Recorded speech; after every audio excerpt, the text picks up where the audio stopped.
number 127/BZ/169/QQ. The case against Mr. Chuka Ozugo.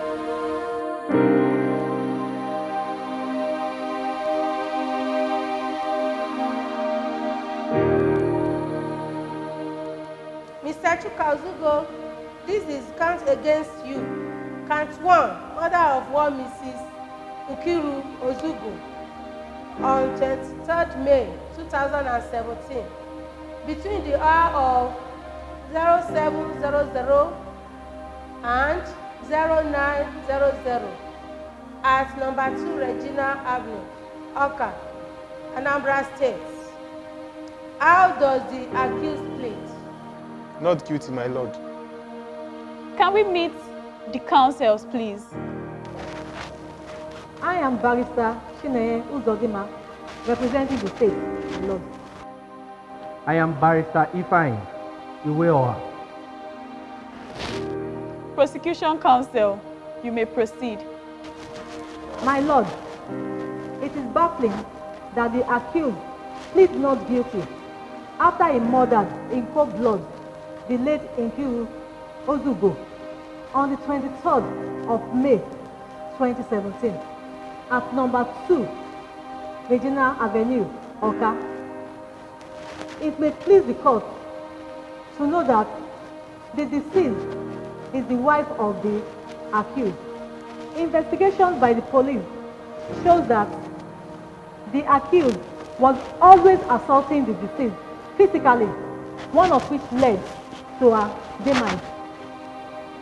Can I please call a witness to testify to this act? You may proceed. May I call on Mrs. Felicia Obina to the witness stand?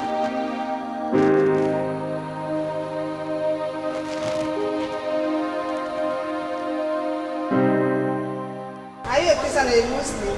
I am a Christian. Can you please place your right hand on it and say your oath? I, Mrs. Obinna, declare that whatever I will say in this court today will be the truth and nothing but the truth. Thank you. Mrs. Felicia Obina, can you please tell the court the relationship you have with the accused? We are co-tenants, my lord. And what is your address? Number 2 Regina Avenue, Awka. Can you tell the court what happened on the 23rd of May 2017? On the said day, I was preparing to go to work. I heard a sound that was around 7:15 a.m. The screaming, the shouting was so much I couldn't bear. But I wasn't surprised because Mr. Chuga is always beating up his wife, mostly in the morning. So you mean Mr. Ozugo always beat his wife? Yes, almost every day. So what happened when you heard that scream? Like I said, I wasn't surprised because he takes it to be a normal thing. He beats up that woman every day. That morning, when I heard her scream, I went to their front door. The door was locked. I ran to the backyard. The door was also locked. I had to trace the window through which I was hearing the scream. And then luckily it was open. I just opened the curtain a bit and I saw him with heavy objects beating up this woman. She was screaming and asking for help. Nobody could help because the doors were locked. I ran to the other tenants in the compound. I called them. We found our way into the house by breaking the door. And then we pushed him to a side and helped the woman who was so helpless in a pool of blood. We rushed her to the hospital. But on getting to the hospital, she was declared dead at arrival. My lord, it may please you to know that the autopsy report from the hospital shows that the deceased died as a result of being constantly hit with heavy objects, iron or metal, a story which has been confirmed by my witness here. Also, forensic reports shows the DNA and the fingerprints of the accused on the murder object and all over the body of the deceased. With this, my lord, it is obvious that it is a murder case and deserves a capital punishment. No further questions. Defense counsel, you may cross-examine your witness. My lord, the defense counsel has no question for this witness. Mrs. Felicia, you may return to your seat. So what defense do you have? My lord, my client is not denying the fact that he killed his wife. But we ask this honorable court to treat this case as manslaughter, not murder. As my client is a first-time offender who has no prior criminal records. Also, his action is as a result of his background and upbringing, a situation we have a witness to confirm. You may call your witness. May I call on the accused, who is the only witness to this scenario, and I also plead this honorable court to listen carefully as he explains.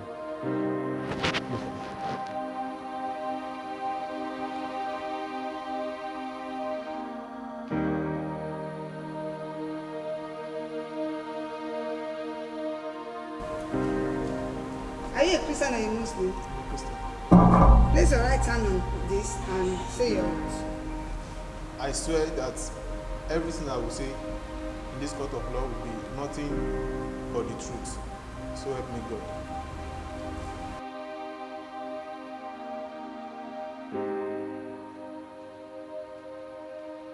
Mr. Chuka, can you tell this honorable court of your early upbringing and background? I love my wife so much. It might look funny to you that I kiss someone I claim to love, but I truly love my wife.